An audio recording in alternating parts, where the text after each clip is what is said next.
be a nice guy, be a champion, unfortunately. Maybe it was anal beads. That to be like my one and only quote in the trailer. I cannot wait to see what Hans and Magnus have to say. I really do wish if Hans would be 100% honest and look into the camera and say if he regretted that this happened or not. OMG, if that makes it in there, maybe we should stop talking about it. That's Maybe we should stop talking about it. You ready for this? I'm not, but we got to do it anyway. Let's see what's coming. My entire life and career has been destroyed, and I'll have to live with the fact that every conversation I have about chess will eventually discuss anal beads. Cheating has been happening in chess for hundreds of years. I felt that I was not playing a human. He's entered a level of paranoia that is not, like, sane. We had Magnus Carlsen, the greatest of all time. I've been the best player in the world for 13 years. I only know when I sit down at the board, I am better than the other guy. The young, talented American with an insane amount of self-confidence. I am God. He's got bravado. The rage is not for the camera. Can't be a nice guy, be a champion, unfortunately. Carlsen lost to this younger player. Sending the chess world into chaos. They were paranoid, thinking he was getting help from somewhere else. He could have gotten a signal. Maybe it was anal beads. Don't understand how you could even think that would be possible. It was mainstream news. It's a genuine conspiracy against me. There's no doubt. This could spiral. We're buying complete power over the chess world. It's completely delusional. Everyone's day of judgment comes.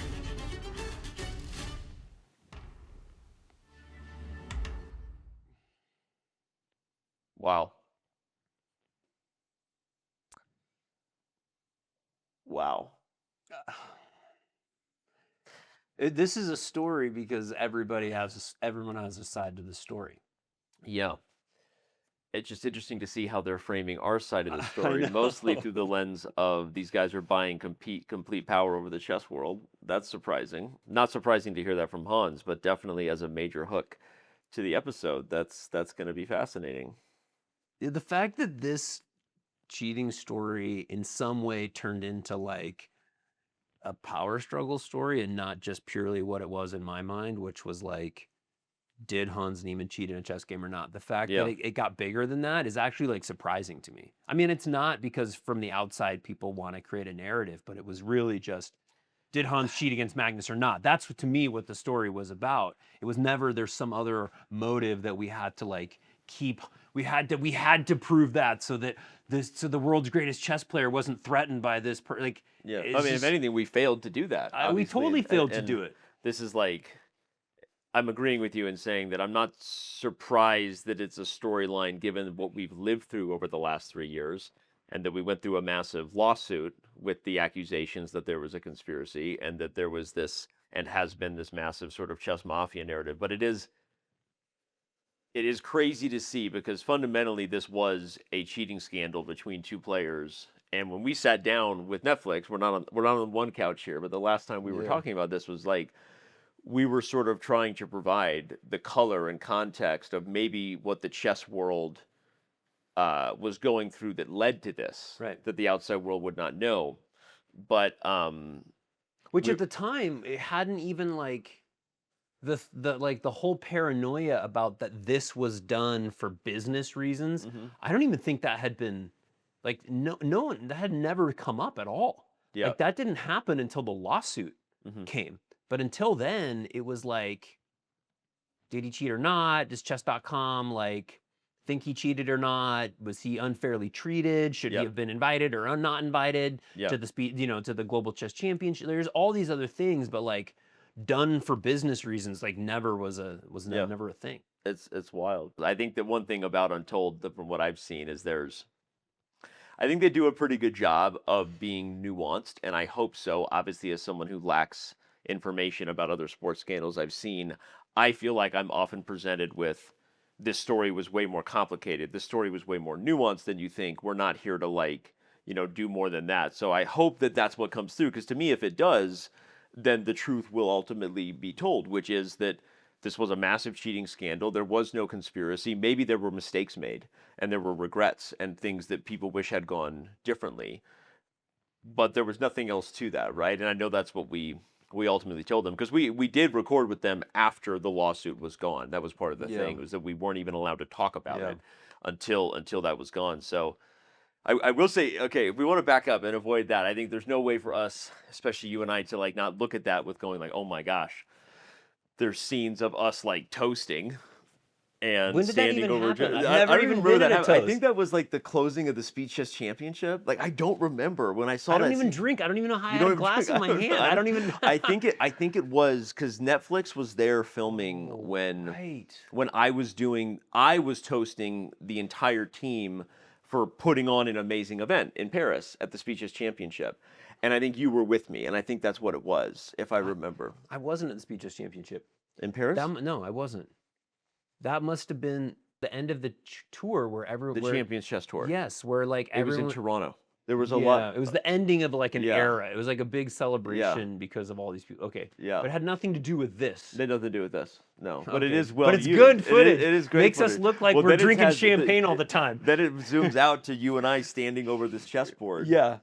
Which they did film with us. That was in Toronto. Now I know for sure. Remember? 'Cause Yeah, we were yeah, down yeah. in the hotel. Yeah, we were down there. And they did a bunch of shots with us. By the way, what most people may not know is that Yeah. there's like hands moving pieces, I'm sure, in this that we spent like But mostly his hand. You can see a great hands hand model. moving. Hold out your hand. No, it's true. Eric did a bunch of the moving pieces, and they had this incredible camera. Yeah, it's like zooming in on like yeah. a tiny little thing. It was really cool to watch them do it. I want to talk to them. If like, has there ever been like an episode they've done where two people who were directly involved in the story, and for lack of a better way to put it, main characters. We're supporting characters to this I saga. thought we were supporting We were characters. supporting characters to this saga of Magnus and Hans, but we were intimately involved in not just the writing of the Hans Niemann report, what has gone down in Fair Play for years at our company, and then, of course, the lawsuit that we were named in.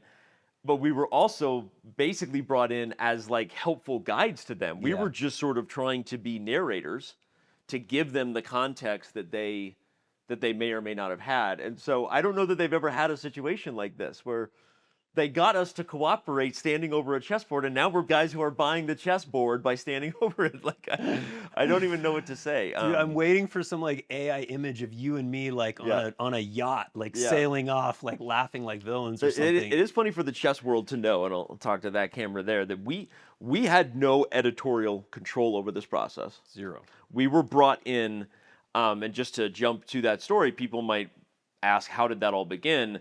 There were obviously a lot of media outlets that wanted this story, that wanted to do the documentary that is finally coming out. And I won't name all of them, the ones that ultimately didn't get our commitment. But when Propagate and Netflix reached out, Propagate was the production house, and they seemed to be, bringing at the pitch that Untold is all about the nuance. It's all about the untold story.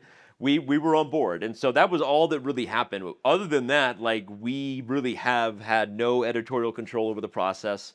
And whatever went down with Hans and Magnus, people should know, we have not seen what they've said. I'm actually as fascinated and on the edge of my seat as everyone else to find out their side of the story like it's never been told before, literally. Yeah. So. I'm looking forward to it very, just kind of nervously, about it. I think if you and I had editorial control, we probably, and I haven't seen it, but I'm assuming they cut out most of our workout scenes. But I would have put 15 minutes of us working out. They came and filmed with us working out a whole morning, and we actually did a real workout. They made us work out more, work out more, and we're like, what? Yeah. Think of something else to do. Can you grab this and lift this? And okay, it was absolutely crazy. I know you didn't have editorial control because you would not have had yourself saying anal beads. I would not. Mom and Dad, by the way, I'm sorry. No, but the other thing is that they took a quote. I know this for sure because I remember this. They took a quote of me representing somebody else's thing and then use it as if I'm saying it. But they didn't show the whole quote, which is like, I would never have said that or thought that. I was like representing what some person in like spectating or in Twitch chat said. Yeah. So I hope that nobody out there thinks that I'm the one who came up with this theory of this thing. Like, none at all. I'm validating and hoping that. Let's hope that this is just for the trailer and the hype, because what you're saying is true. And when you were there sort of describing the story, that was as they kind of wanted both of us to contribute to this. And so we were asked different questions and putting us in a spot to sort of explain how did we get here. So Eric did not come up with the anal beads theory. Sorry to his Did mom not. and dad. I don't even remember that I necessarily said that about the paranoia. I think I definitely described the paranoia of the chess world in terms of what it was, but it's definitely framed to do what it's supposed to do, which is to get everybody excited and nervous and on the edge of their seat for this episode. I'm But excited and nervous and on the Yeah. edge of my seat for this episode. but I hope they show the full conversations we had on that couch, because we filmed with them and talked about things in the chess world that we have never talked about for 3 full days. So if they use the things that we shared, I hope that they give it its justice, which is to give us an opportunity to really, really complete the thought. So I'll leave it at that, and I know we've got some questions here, so let's dive in. What stood out to me most from the trailer was Erik saying anal beads. That is Maybe it was anal beads. I'm sorry. What stood out to me most from the trailer, honestly, I'll say that Hans looked kind of in a good mood. I will actually say that now that I've seen the trailer, the thing that stood out to me most, maybe a surprising takeaway, that Hans has talked a lot about this in interviews, and he's been angry and frustrated, and rightfully so, about a lot of things that went down. So I'm not even saying that as like disparaging Hans. I'm saying I was sort of surprised to see that whatever environment they film with him in, that looks like a really beautiful building somewhere, wherever they got Hans to film, he was clearly in a good mood. And I have not seen Hans openly talk with a smile on his face about any of this, like, ever. So that's actually my biggest takeaway. I can't wait to see what that actually looks like when we see the full version. Yeah, and I think it was nice to see him also like owning his emotional reactions of, all the Yeah. on-screen stuff, and that he's like, you can't be a nice guy and be a champion. I think any time that I think Hans owns who he is and what he is, I think it's a benefit to him for his own integrity, and a benefit to, like, everybody who's watching him as like a character. So Right. Couldn't agree more. I really loved that about it. Agreed. All right, what stood out to you most? I think what stood out to me, obviously everybody wants to look at, like, how did I come off in this? And, like, oh man, that to be like my one and only quote in the trailer. And then also like a champagne, like, I think I've held a champagne flute like 2 times in my life. And made sure it had apple cider in it. Yeah, and I don't drink, and like, so it's like, so here's my parents gonna watch me like, drinking and like talking about toys on a thing, anyway, sorry, mom and dad, but there you go. anyway, no, I am interested. I mean, obviously they produce super high quality stuff, and just seeing like how they're capturing all the drama. But like, anyway, I don't know. Yeah, I'm with you. All right. What did I like about the trailer? I think, being as objective as I can, given some of the things we've shared about being worried about how we might be presented or being framed in terms of our role in the chess world, I think the trailer was hype. I think the trailer like makes me want to see the episode. The trailer was like total. It was fire. I'm like, all right, well, just pretending that I'm not going to be a part of this or worried about how this looks. Like, I cannot wait to see what Hans and Magnus have to say about what went down in 2022. And so my favorite part about the trailer was that it delivered as far as making me want to watch the show. Yeah, 100%. I can't wait for it. Yeah, I don't have anything to add on this. You know what's hitting me? You know what's hitting me? And you and I get this comment all the time, which is like, we get a lot of comments of people who, when they meet us or see us on or whatever, they say, I didn't think those 2 guys were the ones who'd be running Chess.com, right? Which is the most powerful, commercial entity in the game. I think that's like an interesting angle. Mm-hmm. And I think, again, if it's building us up as like these power people a little bit that are like kind of wielding the relationships and like the power struggles and all those things, it just hit me like us like standing over the chessboard, us in the gym. There's this like, they're gonna put this like power control angle on there, and I just realized how much we just like leaned, like kind of just like rolled with it. We gave them what they wanted.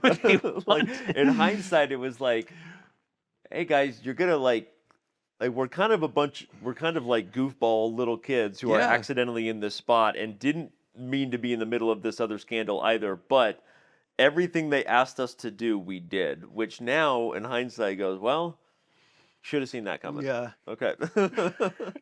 Work out harder, Yeah. get strong, Well, you know, I'll- synchronized like burpee box jumps. Like you guys are in sync. You're just like controlling everything. And I'm Yeah. just like, oh man. It's gonna, dude, our timing, by the way, we worked on it a whole bunch. They had us jump over and over on the box jumps to the point where it looked like perfect. Like we were in rhythm in these box jumps.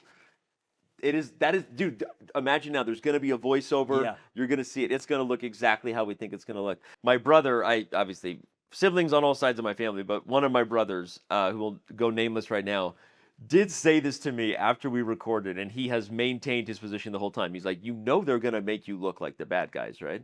I'm like, no, dude, they're nuanced. You don't know the Untold brand. They're all about the water cooler conversation.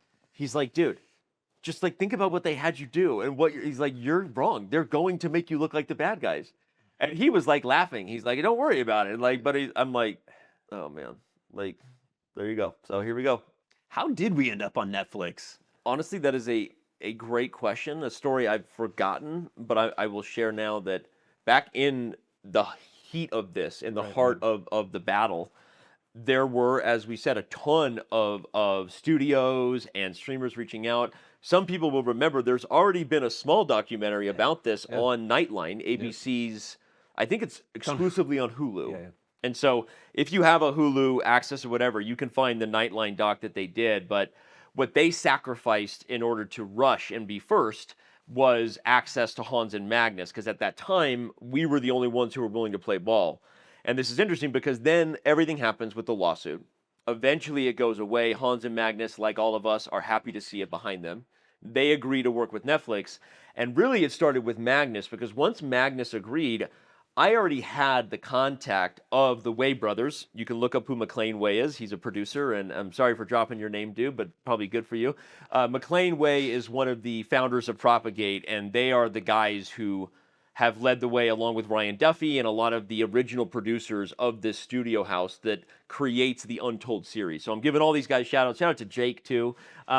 So the cycle is I had McLean's number because he and I had gone back and forth, and when he knew that Magnus wasn't coming to the table, because I told him, hey man, Magnus doesn't want to do this, Netflix basically dropped out. Full circle, lawsuit is behind us, people are in better feelings, Magnus says he's willing to do it. I reached back out to McLean and said, hey, I don't know if you're going to get Hans to do it. I said straight up, I can't get you Hans because I don't think Hans wants to talk to me, but Magnus is in. And at that moment, their gears started turning very, very fast. And so how they ended up getting Hans to come to the table, I actually don't know that story. And maybe someday we'll hear from the Netflix producers or from Hans in terms of why he agreed to work with them. We haven't given Thomas Tancredi a shout out. He's a great director.